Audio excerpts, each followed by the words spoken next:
في القلب مشاعر أخفيها قد أشرقت الشمس عليها عن خطط لم أعبأ فيها ستكون بأيامي فرقا فحياتي قبل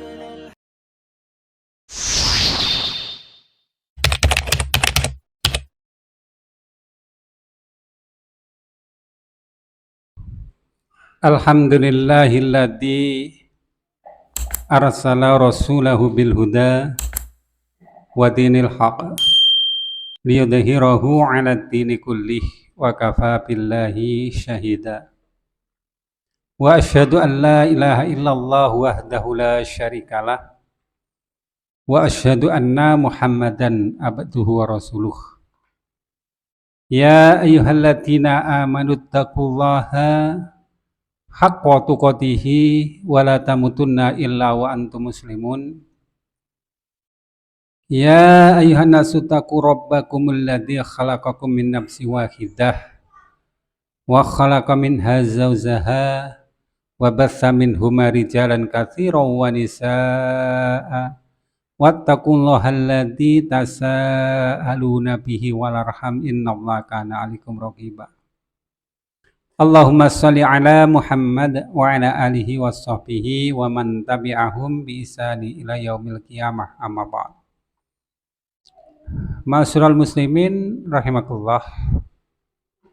Sebagaimana telah kita bahas pada kesempatan-kesempatan sebelumnya, bahwa pakaian itu merupakan salah satu dari kebutuhan dasar manusia. Sehingga kita tahu bahwa di seluruh peradaban dunia manapun dan kapanpun pasti dikenal adanya pakaian. Dan di antara fungsi utama pakaian itu adalah sebagai perlindungan diri dari sesuatu yang bisa mengancam kepada eksistensi manusia itu. Misalnya perlindungan diri dari cuaca yang panas atau yang dingin, perlindungan diri dari ancaman-ancaman yang lain, misalnya dari binatang atau mungkin dari penyakit dan yang lain-lain. Di samping itu, pakaian itu juga mempunyai fungsi sebagai keindahan. Jadi banyak manusia di beberapa atau di banyak peradaban yang ada menjadikan pakaian sebagai hiasan di dalam kehidupan mereka. Mereka membuat pakaian yang indah atau pakaian yang dihias sehingga menampilkan diri mereka menjadi lebih baik, lebih tampan atau lebih cantik, lebih gagah atau lebih yang lain-lain. Pakaian itu juga menjadi salah satu dari kebutuhan manusia dalam urusan-urusan tertentu. Seperti halnya pakaian seragam. Nah, diadakan yang salah satu fungsinya adalah menanamkan apa yang biasa disebut dengan jiwa korsa, ya, jiwa kesatuan. Dengan berpakaian yang sama, maka akan muncul kesamaan dalam sikap, perbuatan, dan yang lain-lain. Jadi bisa memunculkan jiwa korsa. Dan pakaian ini juga digunakan oleh manusia di dalam beberapa urusan-urusan keagamaan. Sehingga kita menjumpai ada pakaian pendeta, ya, yang seperti itu. Ada pakaian mungkin tokoh-tokoh agama, atau pakaian upacara-upacara keagamaan, atau mungkin dalam keperluan keagamaan yang lain. Dan secara spesifik di dalam Islam, pakaian mempunyai fungsi yang ini tidak dijumpai di dalam ajaran lain. Dan fungsi yang utama diantaranya adalah menutup aurat. Dan mungkin jika kita melihat pada pada peradaban-peradaban lain, budaya-budaya lain, mungkin tidak kita jumpai ada peradaban atau budaya yang mengenal kepada aurat dengan aturan yang demikian ketat sebagaimana yang ada dalam Islam.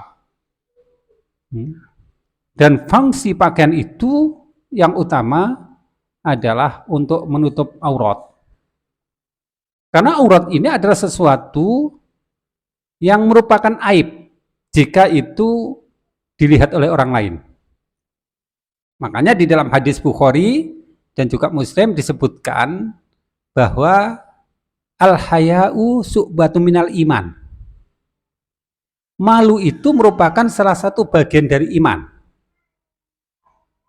Dan manusia yang terbuka auratnya itu mestinya merasa malu. Dan ternyata manusia-manusia yang merasa malu jika auratnya terbuka itu adalah orang-orang beriman, orang-orang mukmin. Sehingga mereka dengan keimanannya itu akan menutup auratnya dengan pakaian tersebut. Dan orang mukmin yang tidak merasa malu jika auratnya kelihatan, maka sesungguhnya dia kehilangan jati diri sebagai seorang mukmin, kehilangan jati diri sebagai seorang beriman. Jadi aurat ini memang harusnya ditutup, karena disitulah manusia akan terhindar dari salah satu penyebab rasa malu yang sangat itu. Ya. Dan banyak peradaban-peradaban yang tidak memperhatikan terhadap penutupan aurat tersebut. Dan itu pasti bukan dari Islam. Dan Islam menjadikan menutup aurat itu sebagai salah satu hal yang sangat penting di dalam din Islam. Nah, kenapa aurat itu ditutup di dalam Islam? Yang pertama tadi adalah sebagai wujud dari keimanan. Orang yang beriman itu pasti malu jika auratnya kelihatan. Ya. Tanda dari keimanan seorang. Dan yang kedua adalah bahwa di dalam beberapa ibadah-ibadah tertentu dalam Islam memang mewajibkan untuk tertutup auratnya. Dengan kata lain bahwa di dalam urusan ibadah tertentu, maka diharuskan bagi seorang beriman untuk menutup auratnya. Dan yang ketiga adalah bahwa sebagian besar rusaknya peradaban dari sebuah bangsa itu dimulai dari perbuatan-perbuatan fahisyah yang terjadi pada bangsa tersebut,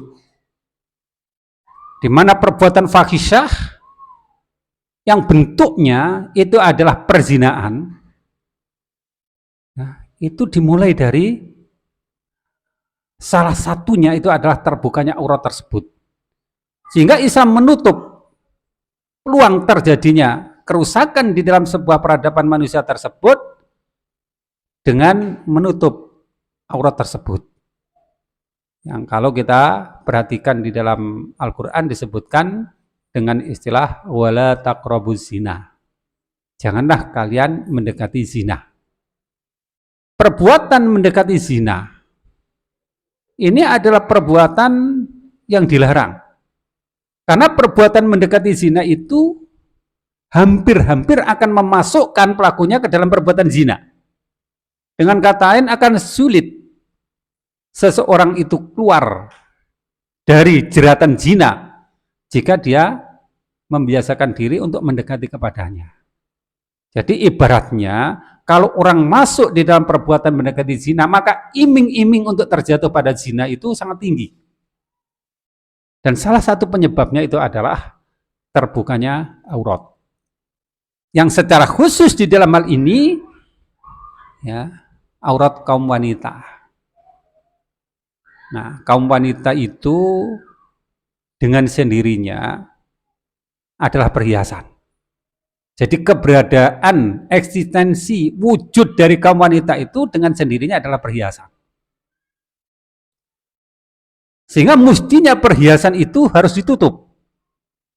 Karena jika perhiasan itu tidak ditutup, lah disinilah akan muncul perbuatan-perbuatan yang akan mendekatkan kepada perbuatan zina.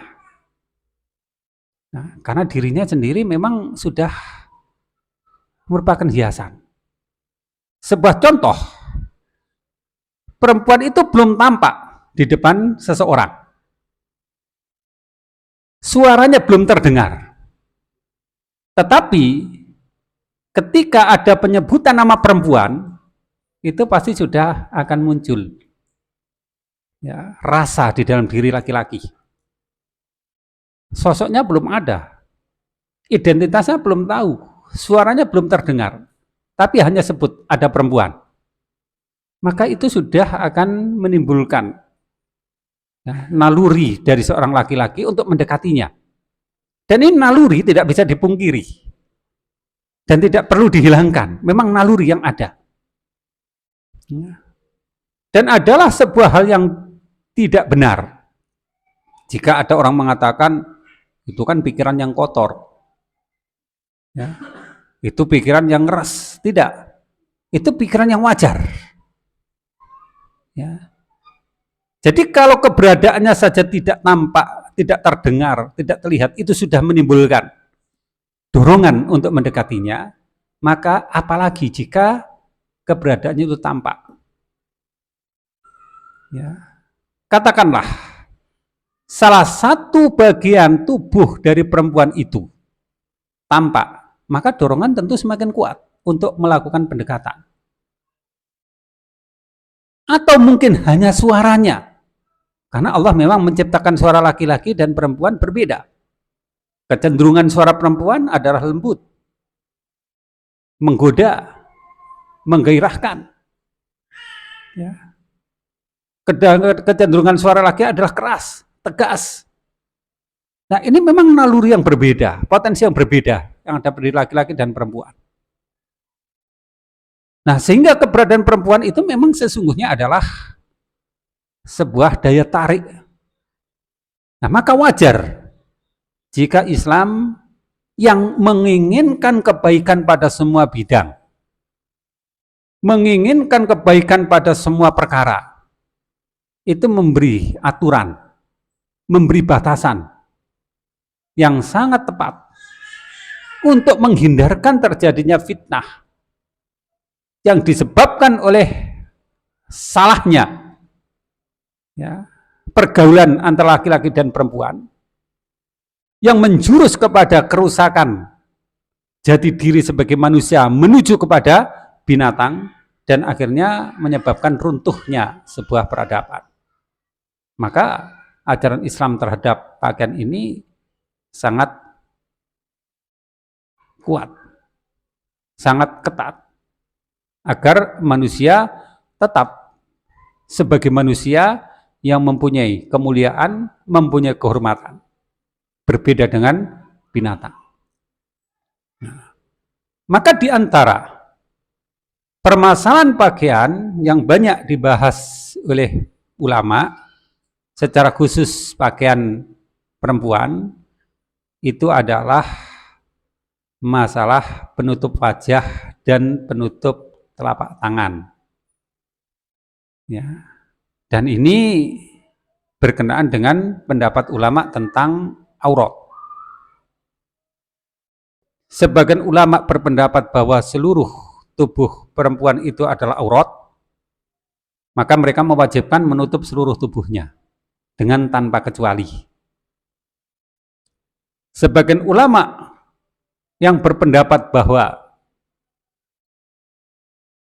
aurat perempuan itu adalah seluruh tubuhnya, kecuali wajah dan telapak tangan, maka mereka mewajibkan untuk menutup seluruh tubuhnya dengan kecuali wajah dan telapak tangan. Dan tidak ada ulama di dalam Islam ini yang berpendapat lain daripada itu. Contoh, Ya. Ulama yang berpendapat bahwa rambut bukan aurat, ini nggak ada sebenarnya. Ulama yang berpendapat bahwa kaki atau betis bukan aurat, itu juga nggak ada. Jadi pada dasarnya dua pendapat itu saja. Ya. Jadi yang pertama adalah mereka yang berpendapat bahwa seluruh tubuh perempuan itu adalah aurat, dan yang kedua yang berpendapat bahwa seluruh tubuh dikecualikan wajah dan telapak tangan, itulah yang disebut dengan aurat. Maka dari dua pendapat ini akhirnya muncul bagaimana status hukum dari cadar atau nikob atau penutup wajah dan juga penutup kedua telapak tangan. Nah, ini coba kita kaji permasalahan tersebut. Ya. Sebagian ulama tadi ya, yang sudah kita sebutkan yang berpendapat bahwa seluruh tubuh perempuan itu adalah aurat, berhujah, berdalih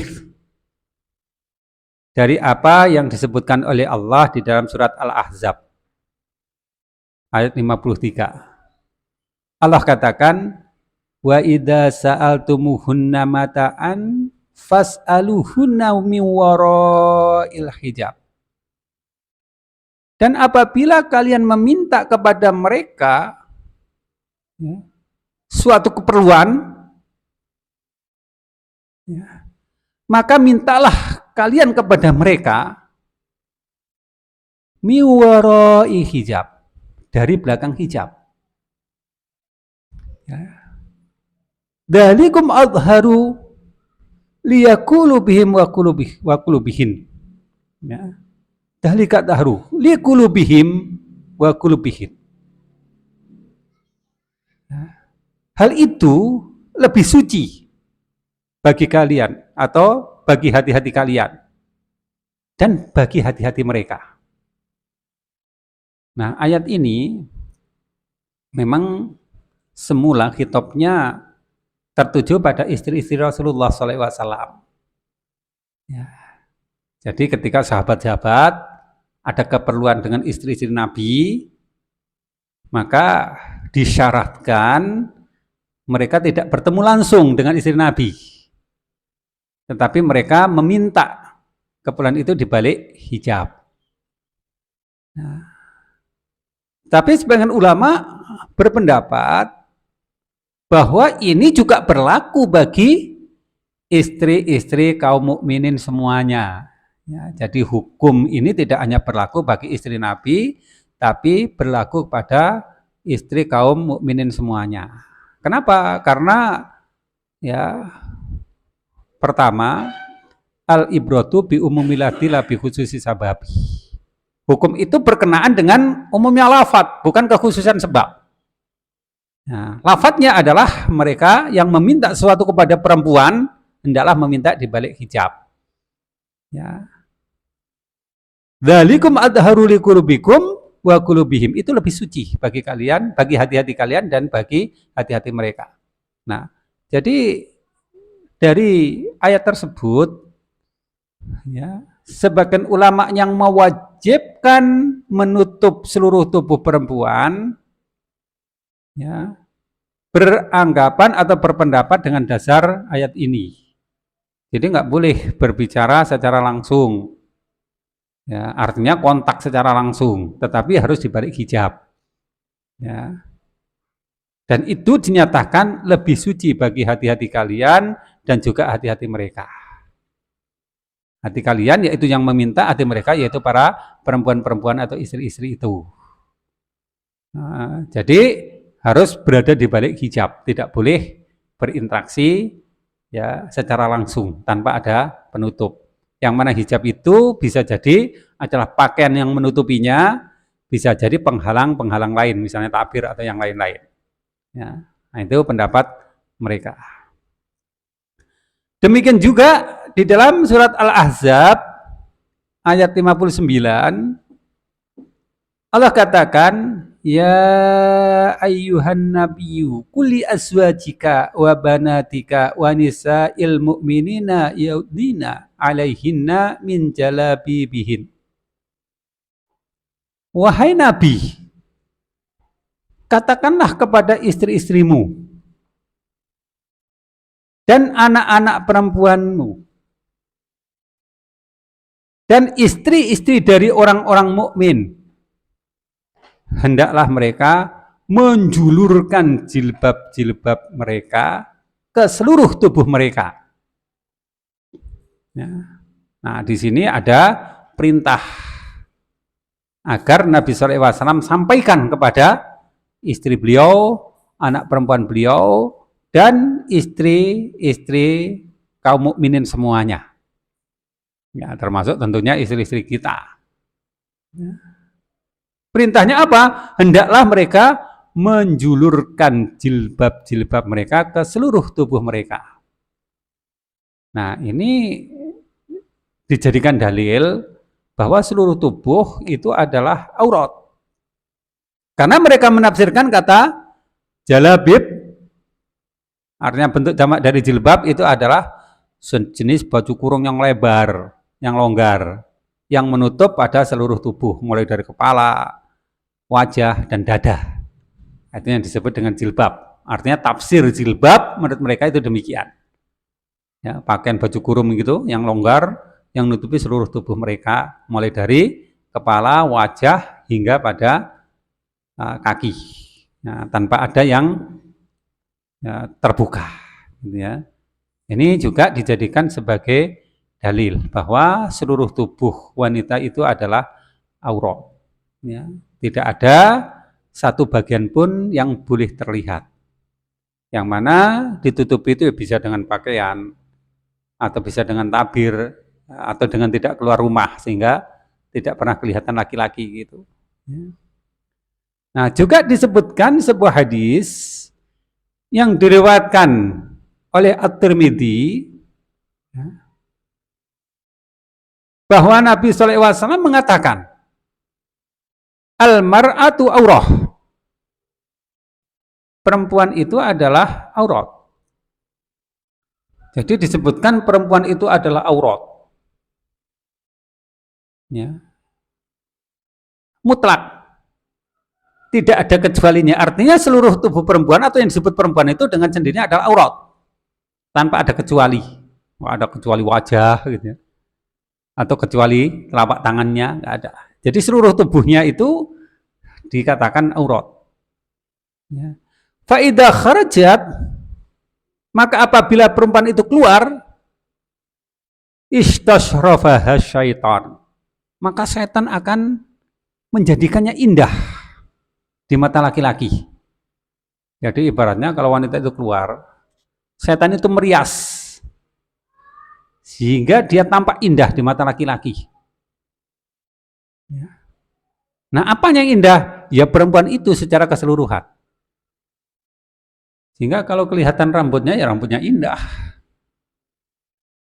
Kalau kelihatan tangannya, ya tangannya ya indah. Kelihatan kakinya, betisnya, ya betisnya yang indah. Bahkan barangkali kelihatan kukunya saja, kukunya juga akan jadi indah. Kenapa? Setan akan menghiasi, menjadikan indah di mata laki-laki. Nah, ini dijadikan dalil bahwa seluruh tubuh perempuan itu adalah aurat. Demikian juga ada satu riwayat dari Asma binti Abu Bakar. Dia katakan, kunna nughaddiya wujuhana minar rizal. Kami, yaitu kaum perempuan, itu menutupi wajah-wajah kami dari kaum laki-laki. Ini perkataan Asma, ya, jadi bukan kata Nabi. Kami ini kaum perempuan, menutupi wajah-wajah kami dari kaum laki-laki. Dan semua ini ya, dijadikan dalil oleh ulama golongan pertama tadi, ya, yang menghukumi bahwa seluruh tubuh perempuan itu adalah aurat. Tidak boleh ada satupun bagian yang kelihatan oleh laki-laki yang tidak berhak untuk melihatnya. Nah, adapun prakteknya, yaitu tertutup seluruhnya, termasuk kedua matanya, iya harus ditutup. Dengan apa? Ya mungkin teknisnya ada yang menggunakan kain kasa itu di wajahnya atau di matanya. Ya. Atau mungkin teknis lain mungkin ya pakai kacamata hitam sehingga tidak kelihatan wajahnya. Atau mungkin dengan teknik-teknik yang lain. Ya. Nah itu teknisnya terserah. Tapi pendapatnya demikian. Nah gimana? Kuat pendapatnya? Kuat apa enggak pendapatnya?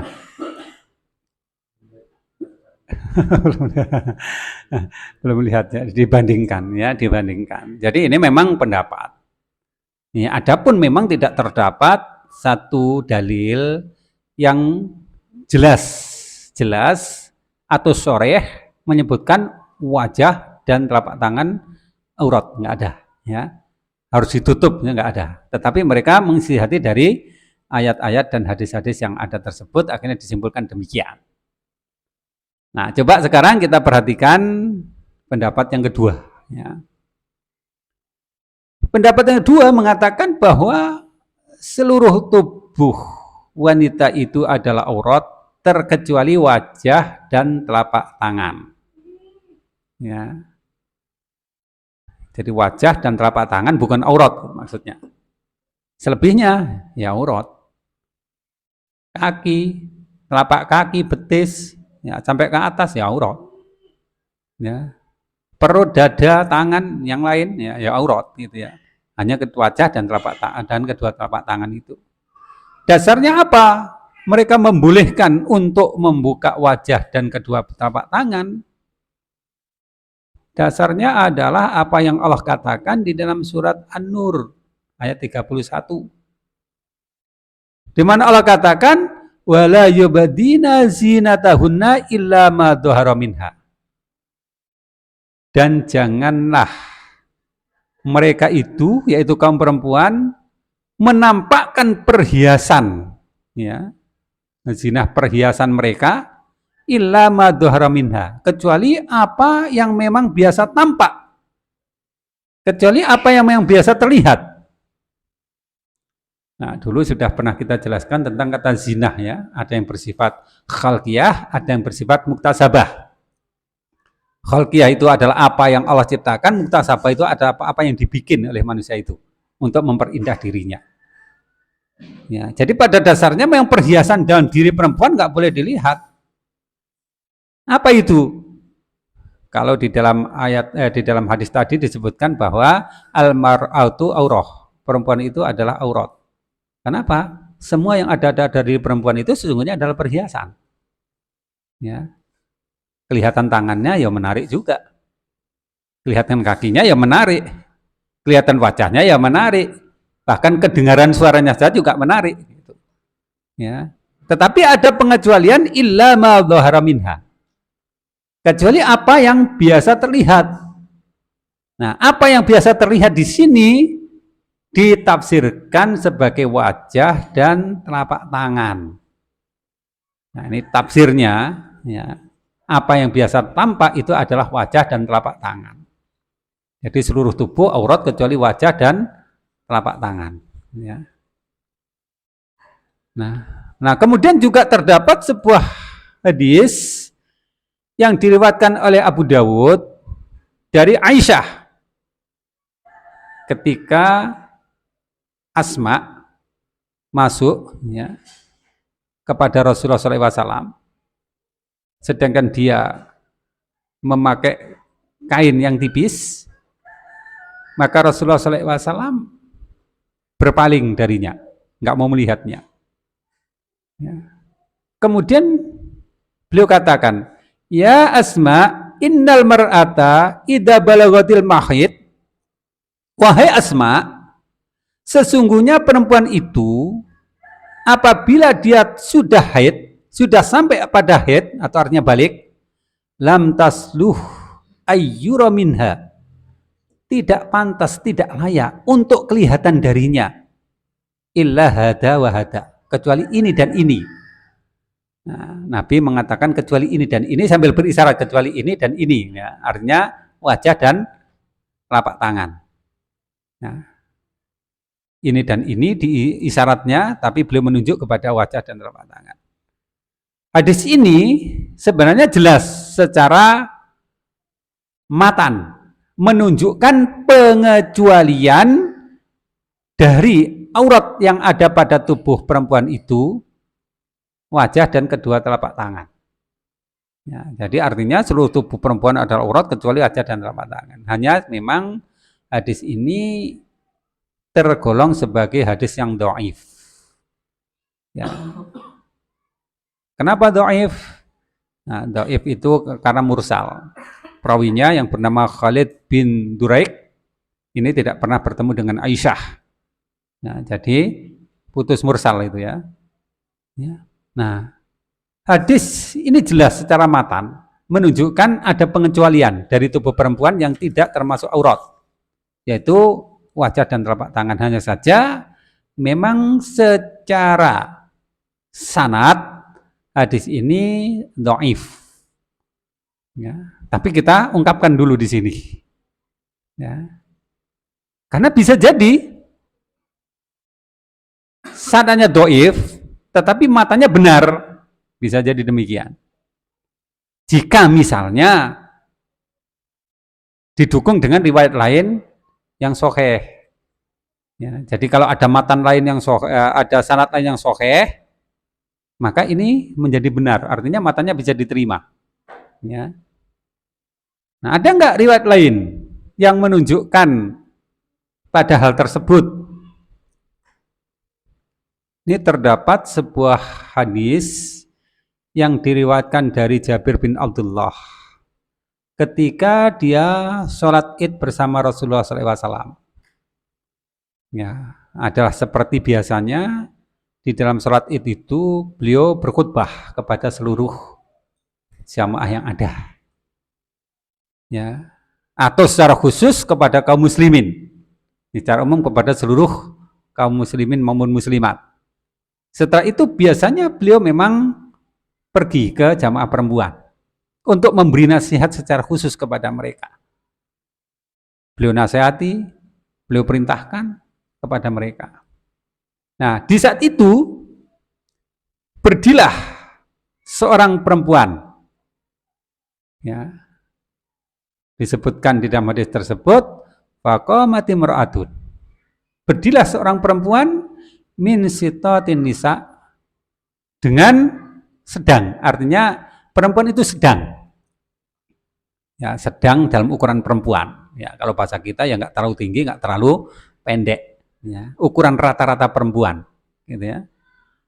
Nah, kemudian sifat lain yang disebutkan dalam hadis itu adalah saf'aul khodain. Kedua pipinya kemerah-merahan. Ya. Nah, hadis ini menunjukkan bahwa perempuan di saat itu kelihatan wajahnya. Ya. Jadi tingginya sedang, ya, kemudian wajahnya kemerah-merahan. Dia berkata atau bertanya kepada Nabi SAW, "Lima ya Rasulullah?" Ya, kenapa wahai Rasulullah? Nah, ketika Rasulullah SAW mengatakan bahwa sebagian besar penduduk api neraka itu adalah kaum wanita, maka dia bertanya balik kepada Rasulullah, kenapa ya Rasulullah? Beliau jawab, li'anna kunna tukthirul syakah. Karena sesungguhnya kalian tuksirunal syakah, banyak mengeluh, banyak mengadu. Ya, jadi perempuan-perempuan itu, yaitu kalian banyak mengeluh, banyak mengadu. Wa takfurnal ashir, dan kalian banyak yang mengingkari kebaikan suami. Nah, itu yang menjadikan perempuan-perempuan banyak masuk di dalam api neraka. Nah, tapi kita tidak membahas tentang isi hadis itu, tapi ada ya kejadian yang diceritakan dalam hadis tersebut bahwa berdiri seorang perempuan yang tingginya sedang, kemudian kelihatan pipinya kemerah-merahan di hadapan Nabi, yang menunjukkan bahwa dia tidak menutup wajahnya. Nah, jadi kalau wajib ini tidak ditutup berarti bukan aurat. Ya. Jika aurat, pasti Nabi akan memerintahkan untuk menutupinya. Ya. Nggak mungkin Nabi membiarkan kemaksiatan itu terjadi. Maka Nabi pasti memerintahkan untuk menutupinya. Ternyata ini tidak. Nah, dan ini menjadi penguat dari hadis sebelumnya bahwa wajah bukan termasuk aurat. Ya. Kemudian di dalam hadis lain yang diriwayatkan dari Ibnu Abbas, ya ini tentang Nabi SAW yang berboncengan dengan Fadl. Ya. Fadl itu putra Abbas. Ya, Abbas itu paman Nabi. Ya. Dia berboncengan, Nabi berboncengan dengan Fadl. Ya. Maka Nabi berhenti sejenak saat itu untuk memberi fatwa, ya, di hadapan ya kaum muslimin. Ya, dari boncengan itu Nabi berdiri sejenak, berhenti sejenak untuk memberikan fatwa kepada kaum muslimin. Kemudian wa aqbalati imra'atun min has'am wadi'atun. Ya. Kemudian tiba-tiba ada seorang wanita dari Khos'am yang berwajah cantik. Nah, diketahui wajahnya cantik berarti tidak ditutup. Ya. Kalau ditutup nggak tahu itu cantik atau nggak cantik. Ya. Diketahui perempuan dari Khos'am ini wajahnya cantik. Dan dia meminta fatwa kepada Rasulullah SAW. Ya. Apa yang terjadi? Karena saat itu Nabi sedang berboncengan dengan Fadl. Akhirnya Fadl melihat kepada perempuan tersebut. Al-Fadlu yanduru ilaiha. Fadl lihat pada perempuan yang cantik itu. Wa'azabahu. Dan dia pun mengagumi kecantikannya. Ya, wa'azabahul husnuha. Jadi mengagumi kecantikannya. Yang menunjukkan bahwa perempuan itu kelihatan wajahnya, ya, kelihatan cantiknya. Dan buktinya adalah Fadl tahu dan Rasulullah juga tahu. Buktinya adalah Fadl melihat kepada kecantikan perempuan itu, kemudian dia kagum padanya. Ya. Maka akhirnya Rasulullah SAW pun memutar tangan ke arah belakang dan memegang dagu Fadl untuk memalingkan Fadl ke arah yang lain, agar dia tidak melihat kepada perempuan tersebut. Nah, ini juga menunjukkan ada peristiwa, ya, di mana seorang perempuan kelihatan wajahnya, ya, wajahnya cantik, Fadl pun kagum dengan kecantikannya. Kemudian Rasulullah SAW berusaha memalingkan wajah Fadl ke arah lain, ya. Nah, dengan tangan beliau memalingkan wajah Fadl. Dan ini juga menjadi dalil bahwa wajah itu bukan termasuk aurat. Ya. Nah, demikian juga ada hadis lain yang diriwayatkan oleh Bukhari dari Aisyah, ya, yang berkisah tentang perempuan-perempuan mukmin yang sholat fajar bersama Rasulullah SAW. Sholat fajar itu artinya sholat subuh bersama Rasulullah SAW. Ya, mereka sholat fajar bersama Rasulullah SAW. Ya, dan mereka itu berselimutkan selendangnya. Ya, jadi selendangnya diselimutkan pada tubuhnya itu. Ya. Kemudian summa yang qalibna ila buyutihinna. Kemudian ketika mereka kembali ke rumah-rumah mereka, ya, hina yakdina sholah, ketika sholat sudah ditunaikan, la ya'rifuhunna ahadun minal ghalas. Mereka itu tidak dikenal, ya, salah seorang pun di antara mereka.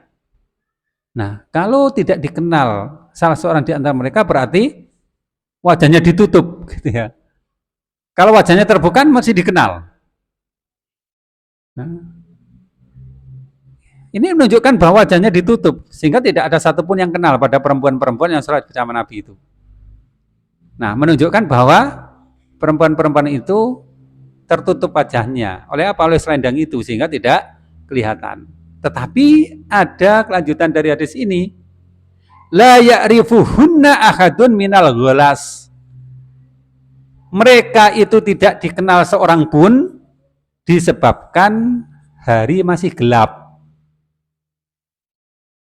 Nah, jadi kalau hadis ini diberi penjelasan, mereka tidak dikenal karena hari gelap, maka tentu mereka dikenal ketika hari terang. Gitu ya. Yang menunjukkan bahwa di saat itu perempuan tidak menutup wajahnya. Ya.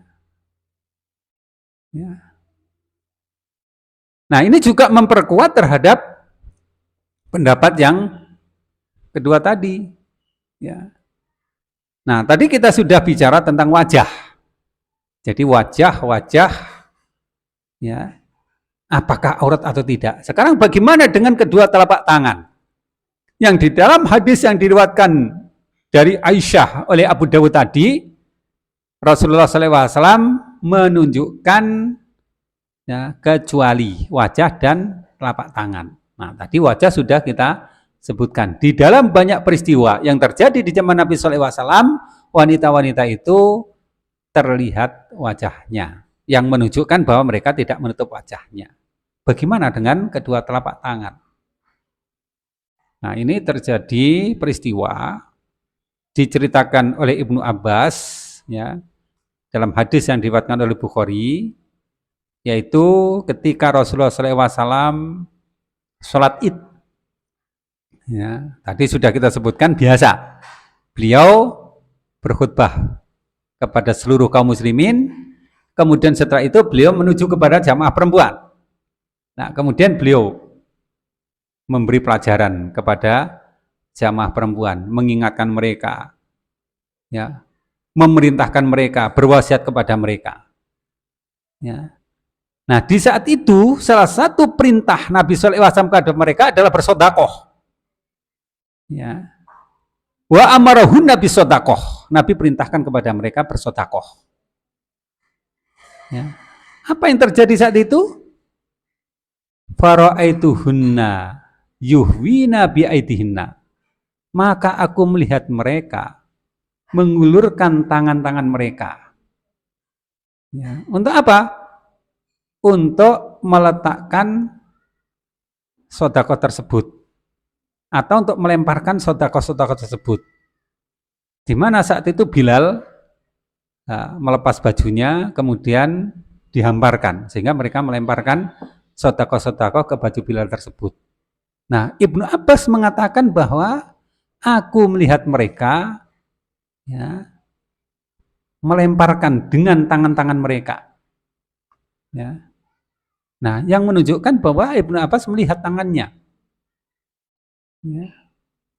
Nah, dan ini menjadi dalil penguat bahwa telapak tangan itu bukan aurat. Nah, ini pendapat dari ulama yang kedua. Nah, terus kesimpulannya mana? Yang lebih sahih, yang pertama atau yang kedua? Jadi kalau kita perhatikan dari dalil-dalil yang ada tadi, kalau menurut ana lebih cenderung pada pendapat yang kedua. Ya. Jadi seluruh tubuh perempuan itu adalah aurat, terkecuali wajah dan telapak tangan. Namun, jika fitnah banyak terjadi, ya, maka sebaiknya adalah menghindarkan fitnah. Di antara fitnah yang banyak terjadi itu adalah tentang perempuan. Dan yang besar di antaranya itu adalah tentang wajah. Ya, jadi yang paling menarik dari perempuan itu apa sih sesungguhnya? Ya wajah. Walaupun semuanya juga menarik, tapi yang paling menarik adalah wajah. Jika fitnah memang banyak terjadi, dan kebanyakan itu memang dimulai dari wajah, Maka jika memang tidak ada keperluan yang penting, maka memang sebaiknya untuk menutup wajah. Walaupun kita tidak menghukumi sebagai sesuatu yang mutlak wajibnya, tapi kita hukumi sebagai upaya untuk menjauhkan fitnah, upaya untuk menghindarkan fitnah.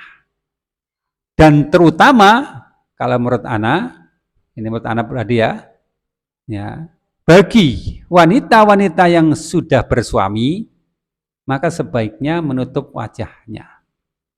Ya. Bagi yang belum bersuami, ya tidak ada masalah untuk tidak menutup wajahnya karena memang dia perlu untuk dilihat oleh laki-laki yang ingin untuk menikahinya. Tapi bukan berarti bahwa wajahnya disediakan untuk dilihat oleh sembarang laki-laki. Ya, karena bisa jadi dengan melihat wajahnya kemudian dia tertarik, kemudian dia melamarnya atau menghitbahnya. Ya. Tapi jika memang fitnah itu muncul dan besar, yang dengannya akan memperbanyak atau memperluas fitnah, maka sebaiknya memang tetap ditutup. Ya. Walaupun Anda tidak mengatakan itu sebagai sebuah kewajiban yang bersifat mutlak, tetapi upaya untuk menghindarkan fitnah atau menjauhkan fitnah. Nah, itu pertama demikian. Ya, jadi kalau kita lihat ya pada mungkin ada pendapat-pendapat lain yang mengatakan, oh rambut itu bukan aurat, misalnya, ya, atau kaki itu bukan aurat, atau mungkin bagian lain dari tubuh perempuan itu bukan aurat, itu tidak ada pendapat itu di kalangan ulama-ulama Islam. Ya mungkin sekarang ada, tapi kita tidak mempunyai rujukan atau referensi yang membenarkan kepada pendapat-pendapat tersebut. Apalagi jika kita lihat jiwa dari Islam, ruh dari Islam itu adalah mengadakan perbaikan dan menghilangkan kemudaratan. Ya. Dan kemudaratan yang besar yang akan terjadi pada diri manusia itu adalah tersebarnya perbuatan fahisah, yaitu perbuatan zina. Dan salah satu upaya kuat Islam untuk menghindarkan manusia agar tidak terjatuh kepada perbuatan zina itu adalah menutup aurat. Ya. Nah, maka jaga aurat-aurat, jangan sampai itu menjadi sumbangsih untuk meruntuhkan peradaban sebuah bangsa. Ya. Secara khusus bagi umat-umat muslimah yang ada di sini, nah, jaga betul-betul diri dan keluarga agar tidak menjadi fitnah yang akan menyebabkan rusaknya kehidupan manusia. Baik, barangkali ada yang perlu kita diskusikan. Ya, silakan.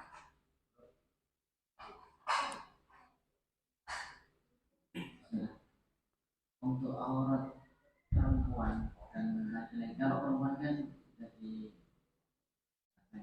mungkin kalau misalnya laki-laki itu auratnya hanya tinggal pada sholat saja atau ada di luar sholat saja apa? Ya, baik. Ini sebenarnya tidak hanya berlaku bagi perempuan, jadi laki-laki dan perempuan sama. Apakah menutup aurat itu diwajibkan pada saat sholat saja atau di luar sholat? Jadi pada dasarnya menutup aurat itu diwajibkan ketika dia berhadapan dengan orang yang tidak berhak untuk melihatnya, baik laki-laki maupun perempuan. Jadi tidak ada pengkhususan menutup aurat itu hanya di dalam sholat. Ya. Jadi ini bersifat umum pada seluruh keadaan di mana dia berhadapan dengan orang yang tidak berhak untuk melihat aurat itu, maka aurat itu harus ditutup, baik di dalam sholat maupun di luar sholat. Hanya saja memang ulama-ulama fikih atau fuqaha itu banyak yang berpendapat bahwa menutup aurat itu adalah salah satu dari syarat syahnya sholat. Walaupun Anda tidak sependapat demikian, ya, Anda tidak berpendapat demikian. Ya, bukan menjadi syarat syahnya sholat. Tetapi menutup aurat itu memang sebuah kewajiban yang harus dilakukan di dalam maupun di luar sholat. Ya. Atau dengan kata lain, jika di luar sholat saja harus menutup aurat, apalagi di dalam sholat. Walaupun sebenarnya tidak ada dalil khusus tentang menutup aurat di dalam sholat tersebut. Berlaku bagi laki-laki maupun perempuan. Ya. Jadi pada pembahasan yang lalu sudah kita jelaskan permasalahan tersebut ya. Jadi tidak hanya sebatas di dalam sholat atau luar sholat, pada seluruh waktu, di mana kita berhadapan dengan orang lain yang tidak punya hak untuk melihat aurat kita. Ya. Baik, ada lagi.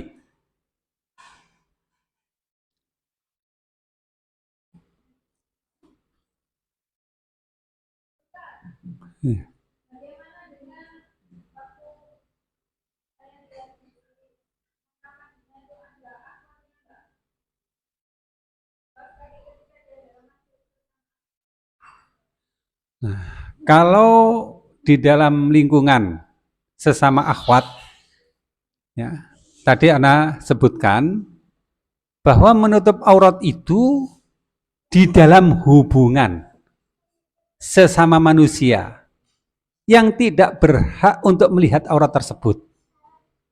Jika wanita itu berada pada posisi yang tidak seperti itu, misalnya di rumah, di mana yang berhak melihatnya adalah seluruh anggota keluarganya, maka tidak ada masalah untuk tidak menutup aurat. Di dalam sholat, yang mana yang ada di dalam sholat tersebut, itu hanyalah orang-orang yang memang tidak terhalang untuk melihatnya. Menurut Anda nggak masalah. Walaupun ini ya oleh sebagian besar fuqaha ya diharuskan menutup aurat. Ini sebagian besar fuqaha menutup aurat. Hanya saja Anda memang tidak menjumpai dalil yang khusus bahwa menutup aurat itu berlaku dalam sholat. Hanya saja kalau kita pakai dalil mafhum muwafaqah, di luar sholat aja diwajibkan, apalagi di luar sholat aja dihabiskan, apalagi di dalam sholat gitu. Ya, nah seperti halnya suci dari najis itu juga demikian. Ya, diwajibkan bersuci dari najis pada saat apa? Di semua waktu kita, bukan hanya di dalam sholat. Sama dengan menutup aurat. Jadi menurut saya tidak apa-apa itu. Ya, ya baik. Ada lagi?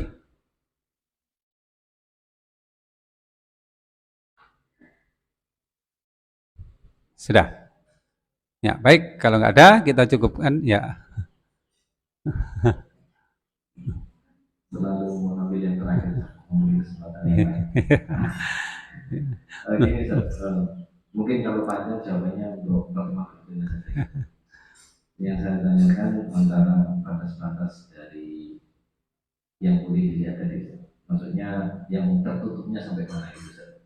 Kalau memang perlu dalil ya pertemuan berikutnya, tapi kalau memang bisa dirasa cukup untuk jawab ini, wah nantang ini. Ya. Ya. Nah kan sudah kita sebutkan tadi bahwa batas-batas yang harus ditutup kan sudah jelas itu.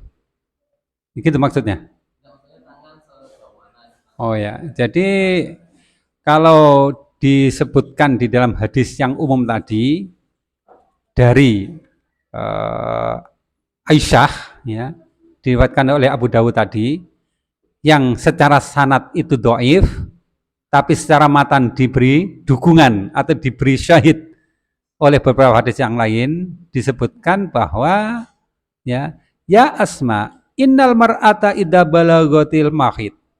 Wahai Asma, sesungguhnya wanita itu apabila telah sampai haid, artinya sudah balik, lam tasluh ayyura minha illa hada wa hada.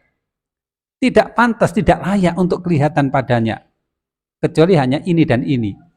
Nabi menyebutkan ini dan ini, tapi berisyarat ini dan ini. Nah, ini dan ini apa?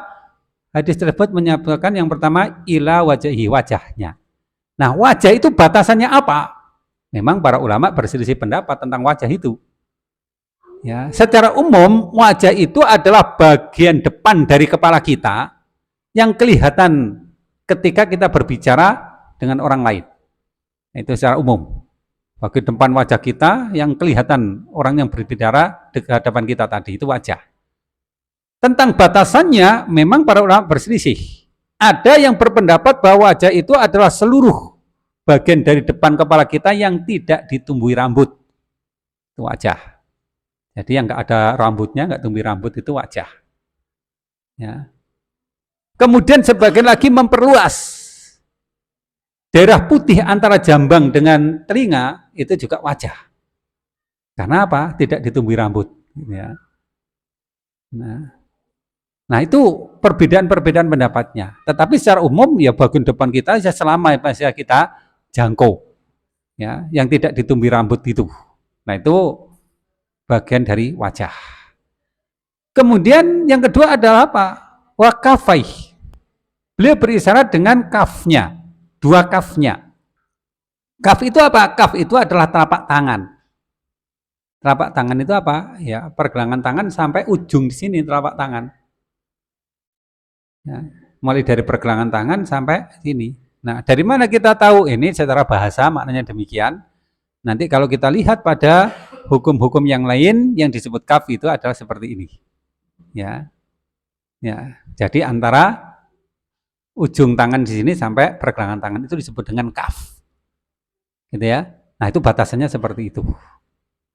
Nah, hadisnya adalah hadis yang dhaif tetapi secara matan tadi diberi syahid oleh hadis-hadis yang lain yang menunjukkan beberapa peristiwa yang terjadi di zaman Nabi di mana kaum wanita kelihatan wajahnya. Gitu ya. Baik. Sudah? Baik, kalau nggak ada, kita cukupkan untuk pertemuan kita pada sesi kita kali ini sampai di sini. Aku qouli hadza, fastaghfirullah, subhanakallahumma rabbana, asyhadu an la ilaha illa anta